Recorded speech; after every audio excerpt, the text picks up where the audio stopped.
bad weather warning tonight. That's first on Fox tonight. Fasten your seatbelts. It looks like tomorrow will be a real mess on the roadways. This is what we could all be facing tomorrow morning. The ice storm that's just about here has hammered St. Louis and several Ohio cities today and tonight. This storm system has been turning highways into ice rinks across the Ohio Valley. At least one major highway in western Pennsylvania has been closed this evening, and we are next. Let's go right to Frank for the very latest on the storm. Frank? Rich, right now, cold air is in place over Philadelphia. Temperatures dropped 15 degrees over the past 3 hours. Winter storm warning is posted north and west of the city of Philadelphia. Winter weather advisory down to the south and east of the city, with the exclusion right along the coastline. We're having some mic problems. We can go right back to the desk, and we'll bring you up to date in just a minute. All right, Frank, that's a good idea. Let's get that fixed. Meantime, in other news right now, after 12 weeks of testimony, the jury finally has the case in the Tom Capano murder trial. Deliberations should begin first thing in the morning. Bruce Gordon joins us now from Wilmington with the very latest. Bruce? Jill, this has been a marathon day of closing arguments, a far longer day, frankly, than anyone, including Judge William Swain Lee, had anticipated. Prosecutors have spent this day portraying Capano as a manipulative, cold-blooded killer who snatched the life away from his young former lover, Anne Marie Fahey. The defense, meanwhile, has painted Capano as the hapless victim of yet another mistress, Debbie McIntyre. Jurors came to court fully prepared for the possibility of lengthy deliberations. Family members representing both Capano and Fahey packed the courtroom for closing arguments that would prepare the jury for its work. The prosecution went first. Colm Connolly described Capano as a manipulator and a control freak. The defendant, he said, thought he could get away with murder. Connolly told jurors Capano planned to kill Fahey because in June of 1996, she was severing ties with him and building a relationship with a new partner, Michael Scanlon. The prosecution detailed the mountain of circumstantial evidence pointing to Capano's guilt. Brother Jerry's testimony that he helped Tom dump a body in the ocean the morning after Fahey's death. Capano mistress Debbie McIntyre's story that she bought a gun at Capano's request and gave it to him weeks before Fahey died. Capano's purchase of a cooler several months before Fahey's death, later used as her coffin. And Capano's own testimony, his claim that McIntyre accidentally shot and killed Fahey at his home while in a jealous rage. Connolly called Capano's account ludicrous and wondered aloud, he performed CPR because he thought there was a chance of reviving Anne Marie, but he did not call 911 for help. The defense fired back. Attorney Joseph O'Terry recalling emails showing Capano's relationship with Fahey was strong and nurturing in June of 1996. O'Terry reminded jurors that Capano made no attempt to hide his purchase of the cooler, and why, wondered the defense, would a man of Capano's wealth and intelligence kill Fahey in the manner the prosecution described? Said O'Terry, what kind of moron would kill her in his own house? The defense insisted McIntyre did indeed shoot Fahey, lied to protect herself, then turned on Capano. They pointed to testimony from Kim Johnson, a neighbor who said she saw McIntyre return home sobbing late at night near the time Fahey died. Of McIntyre, O'Terry said, she has no shame. She's a devil of deceit, this woman is. Now the jury of 6 men and 6 women will be leaving the courthouse any moment, heading to an undisclosed area hotel to get some rest overnight. They will actually do their deliberations at the hotel. We expect that will begin tomorrow morning. And when it does, it will be all or nothing for Tom Capano, guilty or not guilty on the charge of first-degree murder. Capano's defense strategy, the claim that Anne Marie Fahey's death was an accident and that Debbie McIntyre pulled the trigger, rules out the consideration of any lesser charges against him, like manslaughter, for example. Jill, back to you. Bruce, before you go, any sense of reaction at all from the jurors? Nothing in the way of facial histrionics of any kind, even during some of the jokes and punchlines that came up every once in a while in these closing arguments. But it's clear these jurors are very attentive. They are paying close attention, and they're taking their jobs very seriously. On a couple of occasions today, the judge or other attorneys asked if they'd like a brief break. Was the room too hot? Were they uncomfortable? Did they need to stop for a while? And almost all of the time, they said, no, we'd like to continue. Clearly, they're taking their jobs very seriously, and to the extent that, for example, 4 alternate jurors will go along to the hotel, but will be, in the words of Judge William Swain Lee, pampered prisoners. That is, they will be kept away from the jury and from the public, but will not take part in the deliberations unless they are needed if another juror goes down. That's the story from Wilmington. Reporting live, Bruce Gordon, Fox News. All right, Bruce, thanks. Let's go back now to our top story, which is the bad weather situation for tomorrow. Let's go back to Frank, who now has a working microphone. Thanks, Jill. As we mentioned, warnings and advisories are posted around the metropolitan area. For the morning hours, we're going to see rain with some ice down along the southern counties of New Jersey, snow and ice around the metropolitan area, and mostly snow as you head up into the Poconos. It's going to make for some very slick travel. Fox Doppler radar is showing a variety of precipitation moving in from the west right now, slicking things up between 2 and 4 in the morning, which carries over into the morning rush hour. We're going to have a complete picture of what you can expect in the morning coming up later, and keep in mind, Fox Morning News will kick off coverage starting at 6. Rich? All right, Frank, an argument on some railroad tracks turns deadly tonight. It happened in the Eastwick section of Southwest Philadelphia next to the Penrose Shopping Plaza. Police say a group of people in a car were driving near the tracks when two men inside the car got into an argument. They got out of the car and continued arguing on the railroad tracks. Witnesses tell police that the men were walking away from each other when they were hit and killed by the R1 SEPTA train headed to the airport. The other people in the car watched in horror. Police are still questioning them tonight. No names have been released. We have an update for you now on that Delaware County mail carrier who was shot by a sniper yesterday. 32-year-old Teresa Ebinger remains in critical condition with bullet wounds to the arm and stomach. Police say she was gunned down in Prospect Park yesterday by this man, Dominic Philipposian. Neighbors say the 24-year-old man was having emotional problems. Police say he used an AK-47 assault rifle to shoot Ebinger from an upstairs window as she made her rounds. He's locked up on a long list of charges. Dominic, they're charging you with attempted One of South Jersey's most notorious bank robbers has copped a plea. Jeffrey Seabury pleaded guilty today to robbing 8 banks in New Jersey and Pennsylvania. Seabury has agreed to testify against Stephen Gant and Keith Mathis. He says they were his partners in crime. Police say the trio was known for its speed. They wore ski masks, jumped counters, and completed the robberies in less than a minute. If convicted, Seabury faces 20 years in prison. He could have gotten life. He could spend the rest of the 20 years in prison without parole and could have to pay $250,000 in fines. A terrible fire in Trenton took the life of a toddler today. The fire is a graphic reminder of how dangerous so-called burglar bars can be. These bars might keep bad guys out, but today they also kept the good people in as their home burned. Greg Coy has the story. The pain in Tyrone Davis's foot pales in comparison to the agony caused by the death of his son.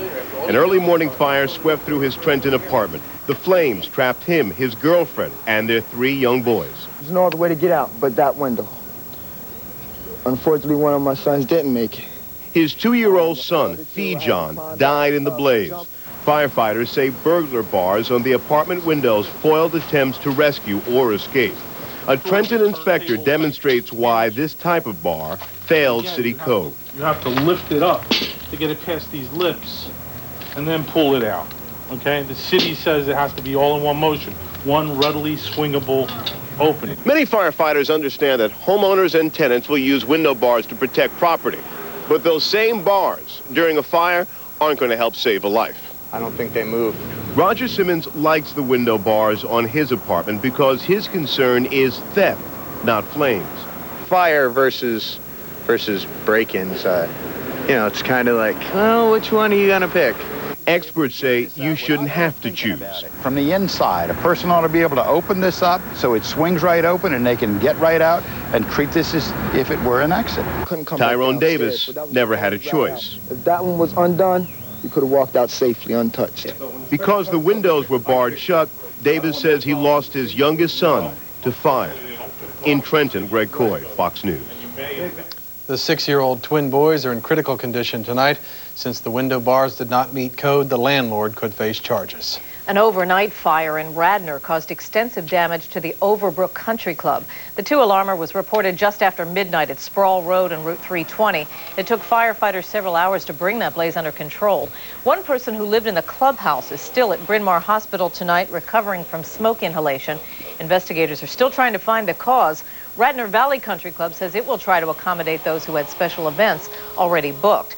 Utility crews are still trying to get the heat back on for residents in Lower Merion. A few hundred residents lost their gas and therefore their heat Monday night.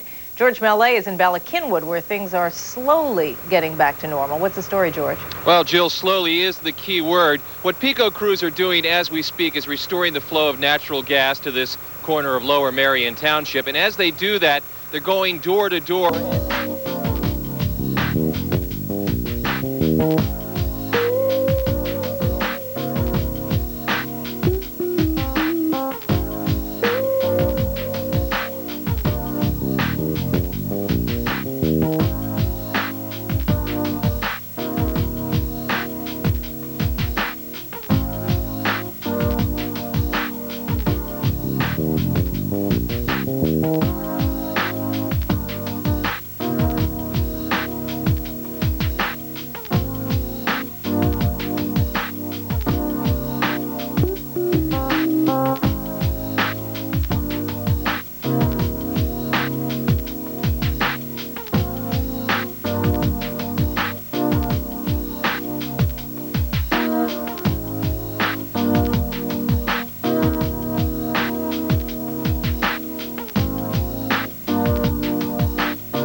joining us for this edition of Weather Center. I'm Sharon Rizalton. Tricky travel is an understatement when it comes to driving through the overnight into early Thursday in the Northeast. Dangerous might be the better word to describe it, as many counties are reporting icy conditions, especially across central and south central Pennsylvania. Let's go ahead and show you some scenes out of New York City. Just to prove the point, it is a very wintry scene in parts of the Northeast. Driving no picnic here tonight either around the New York metro area. This is the scene in Westchester County, where winter weather will make Thursday's rush hour a struggle for many commuters. As a matter of fact, best advice we can give you is if you don't have to head out, don't. It's very, very treacherous. We have reports in from Cumberland County, from Perry County, and Dauphin County in central Pennsylvania of ice-covered roads. Secondary roads are impassable in some of those regions. Even portions of I-81 in Cumberland County experiencing some problems as a result of the freezing rain. Up to a quarter-inch glaze of ice on the roadways, on the sidewalks, on everything outside, and that was as of 10 o'clock Wednesday night. So since the rain continues here and it continues to freeze on contact, you can imagine the problems that will ensue as we go through the rest of the overnight and on into your commute time for Thursday.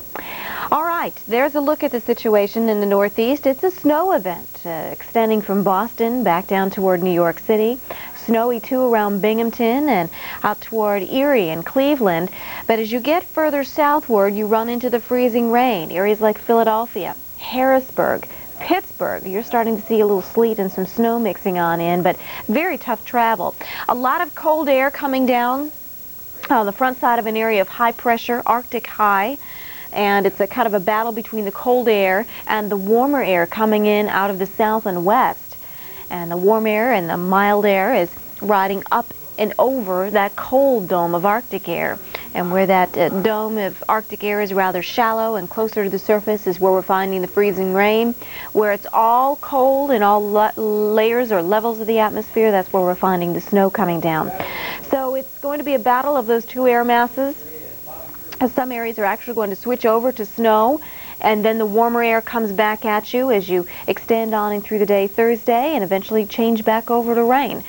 So changeable weather across the Northeast, treacherous weather across the Northeast, and it really will make a big difference on where you are and where you're traveling. And for those of you who say, hey, I'm just going to stay put and stay at home, great idea. Don't forget too, though, when we have significant icing, a lot of times it can mean downed power lines, downed tree limbs, and watch out for the potential for no electricity. So we'll be keeping an eye out for that. But this is the scenario as it stands right now, still getting that mixture of a little bit of snow and some sleet and some freezing rain in and around New York City, as reported around JFK and LaGuardia. Philly getting a break from the action for right now, but as you can see, there's still plenty of moisture moving on in.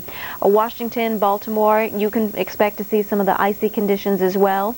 Pittsburgh, you've seen freezing rain throughout the evening on Wednesday, and now a little sleet, little snow trying to mix on in. So some pretty tough travel, and it extends all the way back down through the Ohio River Valley. Cincinnati's seen quite a bit of freezing rain, as has Columbus. You stretch on up toward the Canton-Akron area where you found some freezing rain and some sleet. And then you go just a little bit further north up into Cleveland, it's been mainly a snow event. So there is that fine line, and it all depends on temperatures and different layers of the atmosphere to what type of precipitation you'll get. I talked about the cold air at the surface. If you were to step outdoors, this is what the thermometer would most likely read in your hometown. Factor in the winds, and this is what it would actually feel like when you stepped outdoors. Dangerously cold in many areas, and that's yet another reason not to venture out too far from home. You don't want to get caught out in the extreme temperatures. There's a look at snowfall, the forecast as we extend on into the Northeast, maybe a good 3 to 6 inches, working on into northern sections of Pennsylvania. In the Southeast, the story here is some wet weather in the form of some showers and even still a few thunderstorms rumbling about this region. So we continue to watch this area for maybe a couple of heavier downpours and some gusty winds, particularly true in and around Chattanooga and extreme northwest Georgia now. And around the Pensacola area, some significant rains occurring as I speak as well. So very, very active weather pattern extending across the east. The upper Midwest is no exception. We continue to find the snow flying here, and some of that will tally up in the backyards, maybe to a couple of inches in most cases, but there's also quite a bit of cold air across this area. 16 in Chicago right now, 8 in Minneapolis, and you factor in the winds, and we're talking about dangerously cold wind chills here as well. And finally, we take you out into the northwest, the onshore flow continuing here, plenty of rainfall in and around Seattle, and watch out for the snow as you get up toward pass levels. And by this time tomorrow night, we're likely to be talking about significant snow on the west slopes of the Cascades. Let's go ahead and show you your extended travel forecast.